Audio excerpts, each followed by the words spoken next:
And if you don't know me, I'm the Community Services Director here in Los Alamos County. Our county is unique as we have two residential sites, White Rock and then Los Alamos. They don't have councils like most other small cities that you'll see. The entire county is governed by the county council. We're 110 miles. We're unique to that in New Mexico.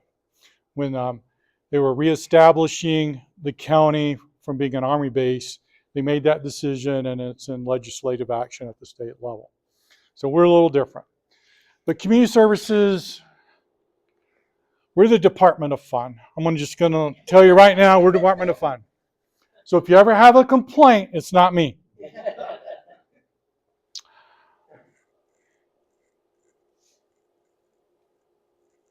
So I have a pretty large and diverse group. We have a library, so cool for your book sale. If you get a chance, it's right over here. It's a really cool library. It's greatly beloved in our community. We have a branch site down in White Rock. We have parks and open space. So we have about 70 miles of trails, 34 actual parks, playgrounds, and stuff that they take care of. They also support all of our community events, whether it's the concert series, some of the triathlons, and other things we do in the community. Recreation, we don't actually have a rec center, but we have an ice rink, an aquatic center, and then they also do programming around the community. We recently did our dessert dance for the holidays. We did our All Abilities dance recently. The concert series, we're doing gymkhanas tomorrow night out at the stables, which is a fancy way for horse play days. They stay busy year-round. The aquatic center is under renovation, but that's going pretty well. They actually started putting the tile back in this week, so that's a good sign. And then they didn't think I had enough stuff to do, so I have social services too. So we're in an interesting part with our rural community is we have a lot of individual needs that we try to find services for, whether it's homelessness, whether you're looking for meals. So we do a lot of trying to coordinate and do pieces together with all of our partners in the community.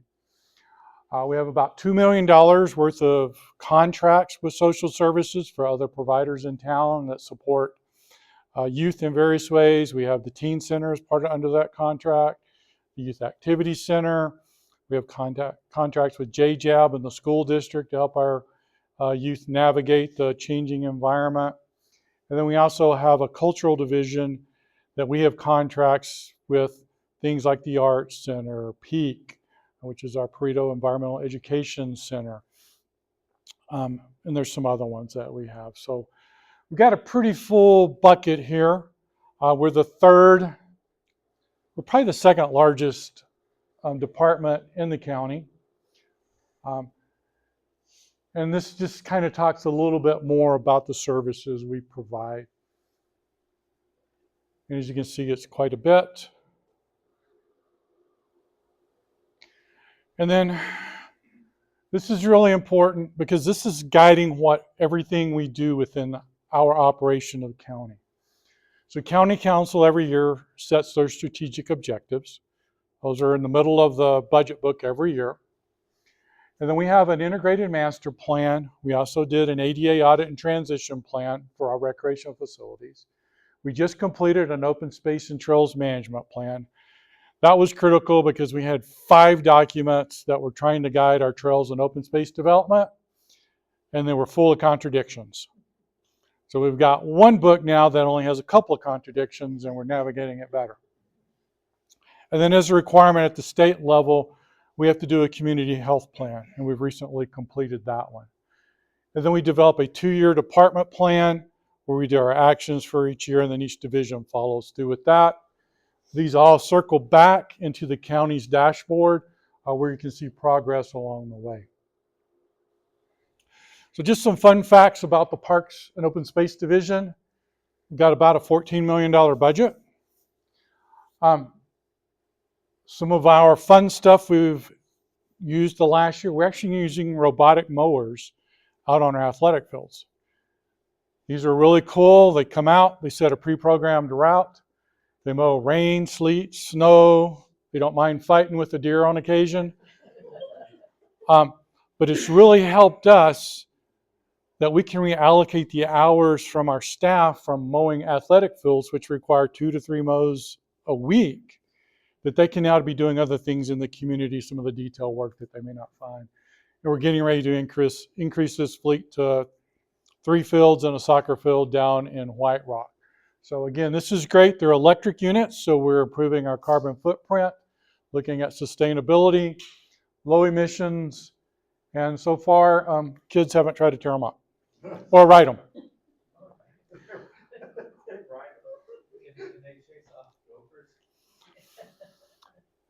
I think they're doing a good job of that, but we'll see.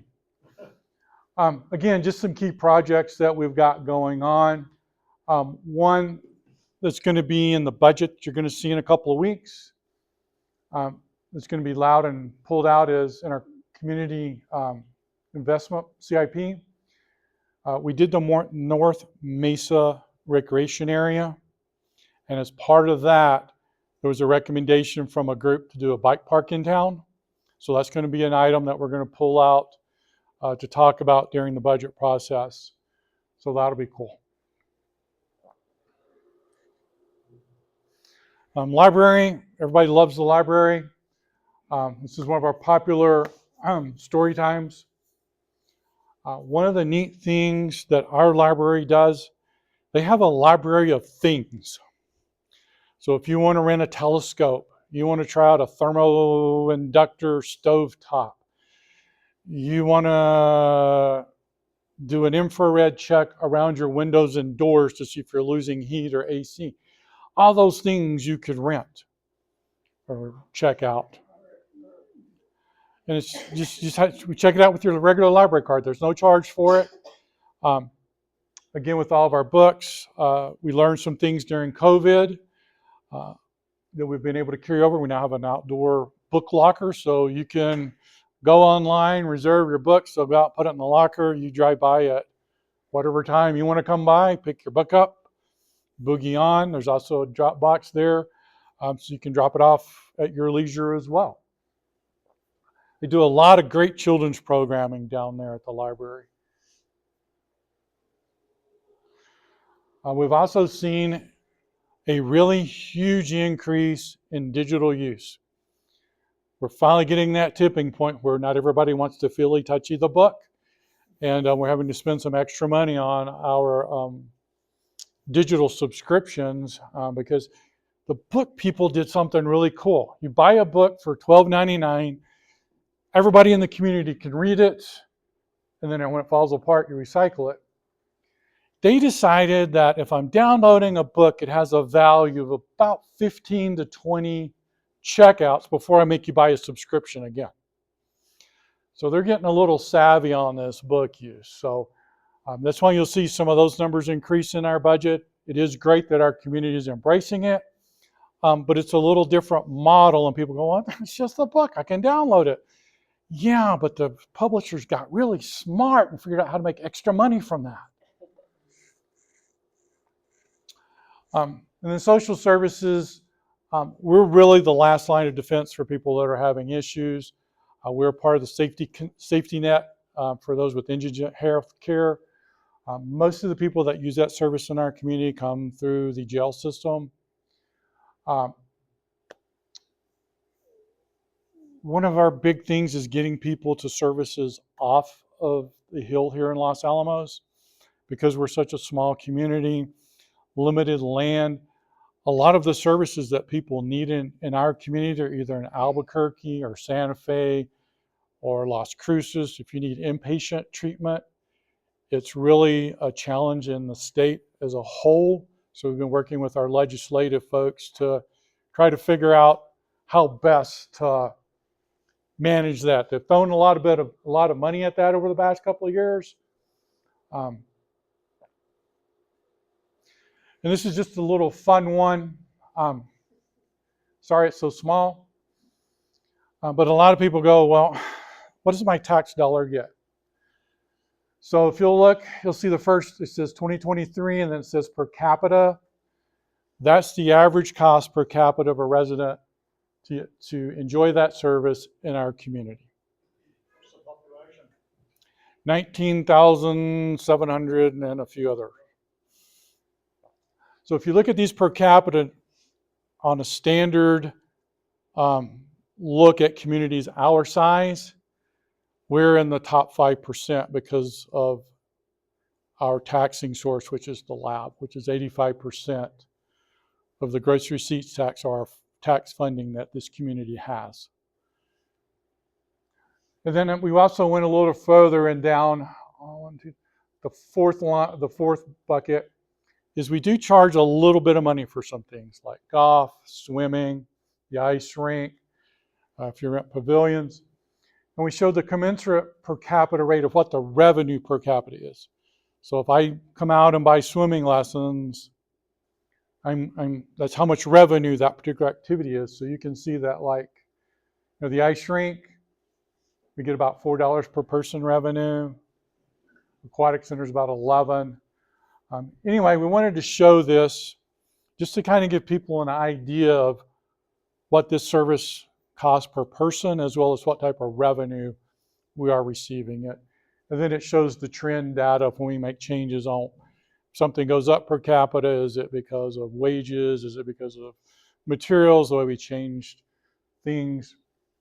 And we don't have a mandate from our council to be revenue targets, but we try to be good stewards with that and know that because of our taxing source, we are truly blessed that there's a lot of stuff you get with very low or no cost in this community.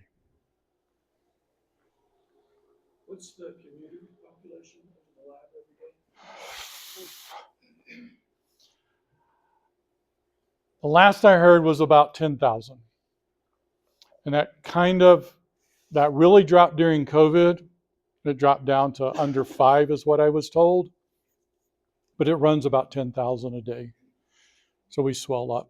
Yes, ma'am. I just want to say one interesting thing about this town is that we have a lot of people who have security clearance, and I was talking to people who do social services, and one of the things that no amount of money can buy is people feeling safe, like getting mental health services. They're worried about their security clearance, so it's kind of interesting when you have these issues that, like, it's not a money issue, it's a how do we do this right kind of issue. Oh, exactly. And then our department has 2 significant national designations. We're a certified CAPRA accredited Parks and Recreation Agency. We're the only county and the only entity in New Mexico that has that designation. There's about 250 nationwide. And last year, we were recognized as a finalist for the National Gold Medal. There's only 4 people that are recognize this by population every year. So that was pretty good. That's like our Super Bowl, our Academy Award, Country Music Award, whatever your award is, that's the gold standard for us. So it was we've got a really great team doing that. And as a member of the community, you can be assured that, I know it doesn't always seem like it, but we're working for your best interest every day. We're trying to make a difference and improve our quality of life in the community. So I know there's probably a few other questions. I'm going to do my shameless plug right quick. We have the activity guide. It's online. You can pick it up at any of our facilities. But if you want to plan your summer, the rest of the spring, this has got it all in here. And it's also got a lot of our partner agencies. With that, I'll stand for any questions. What is there a dollar amount as far as what the lab pays in taxes? That you know where it is? Well, if it's 85%,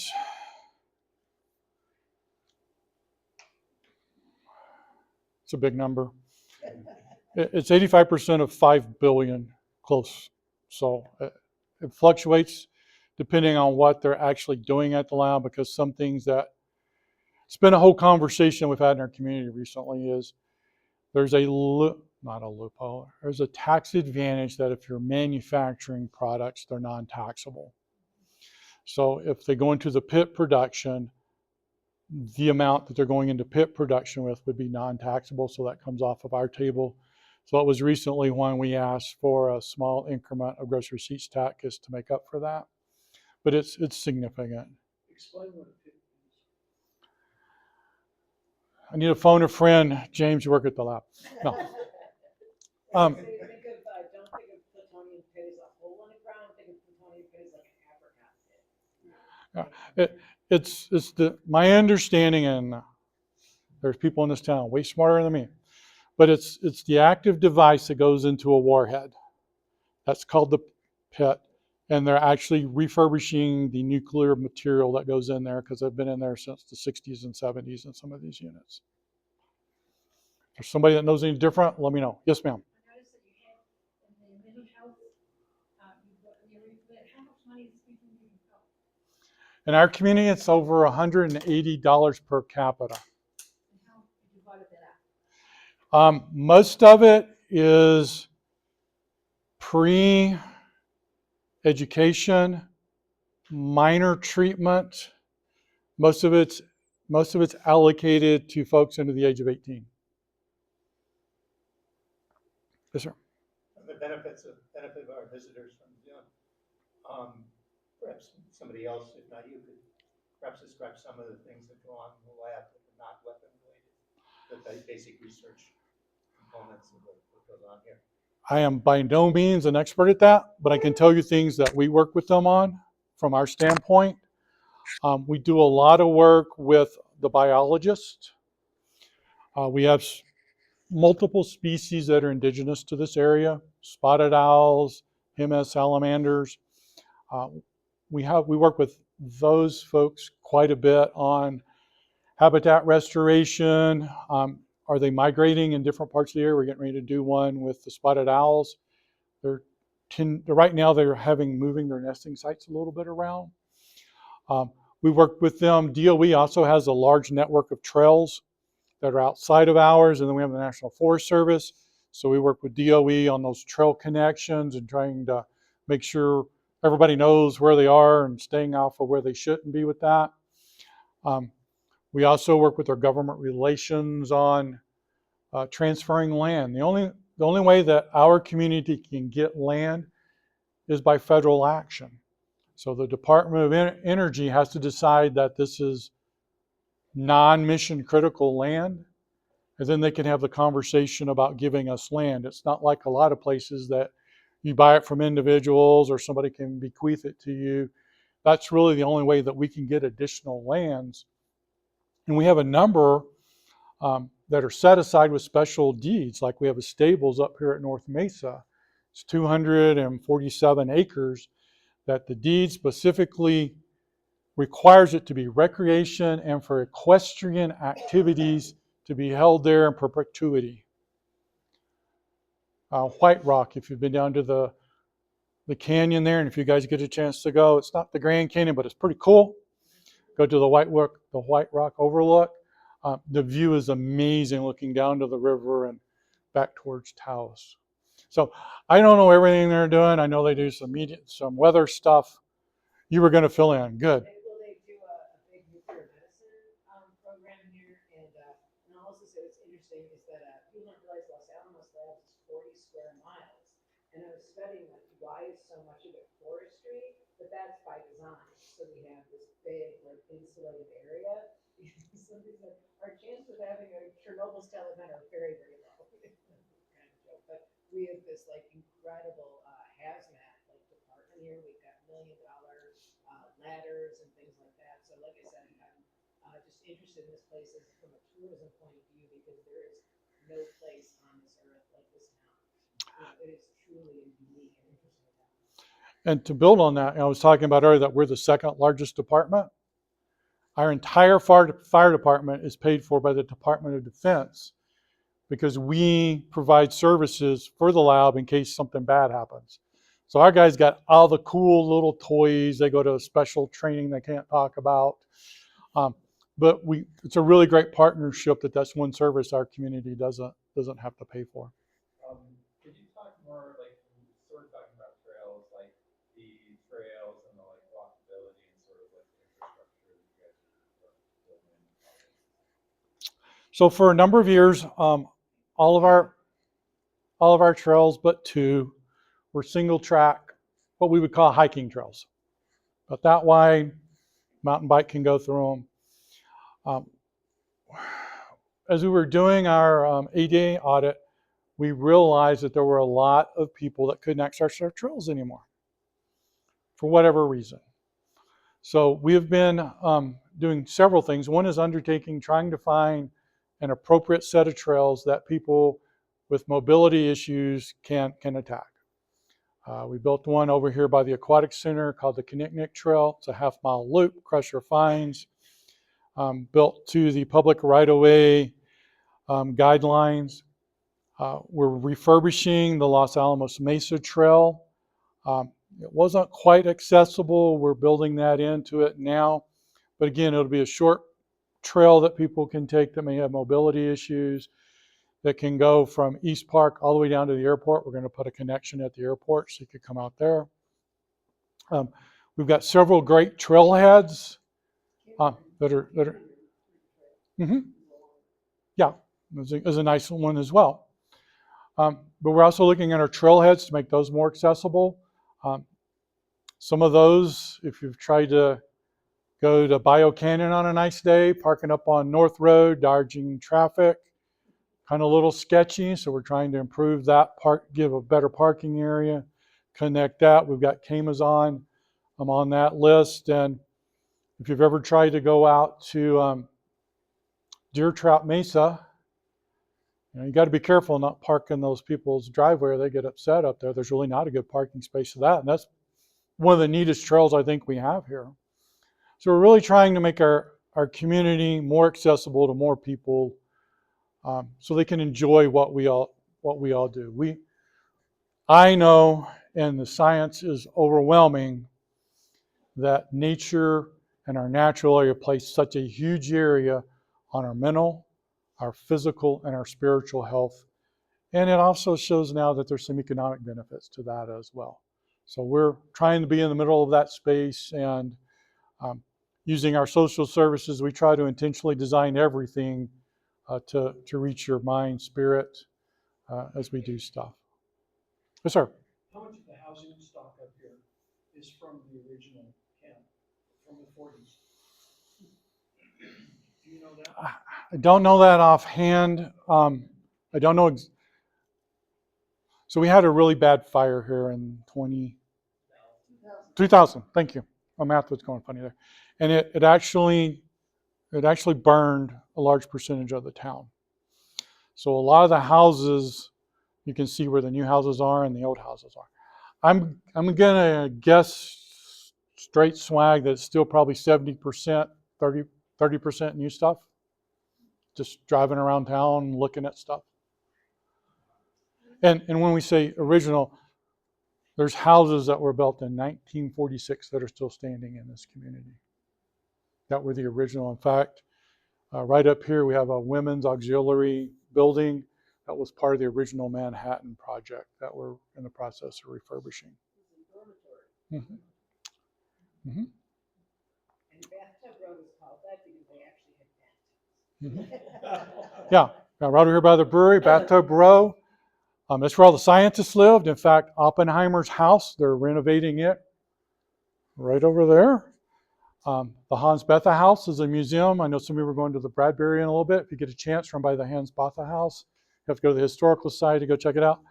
But to me, the cool thing there is seeing the medals from the 13 Nobel Prize-winning physicists that have been in this community at some point in time. Way outside my tech zone, but it's just cool. Cool. I guess one other question, you talked about the awards, maybe undersold them. So what goes into getting these awards? Okay. So the accreditation, they've modified it at the time. It was 156 standards that the National Recreation Park Association and the American Academy of Parks and Recreation administrators had deemed were best practices for the operation of a park and recreation agency. It includes community input, funding, HR, master planning, designing. You take those 151 standards and you provide your self-assessment with the evidence of that you're doing this. Then you have a peer review team that actually comes in, spends 3 days with you to verify that that has occurred. As I said, we actually, when our team came in, they found no deficiencies. And then, like I said, we're the first and only county in New Mexico, and right now the only community that's it. The gold medal is very similar. You have a questionnaire that they ask you to fill out. It goes to a panel of 5 judges that compare your answers with their matrix. And if you score high enough, you're recognized as one of the final 4. And then you submit a video and they review you again and then determine if you're the grand plaque. But again, to be in the same breath as one of the top 4 agencies in the entire United States, that feels pretty good for a community our size.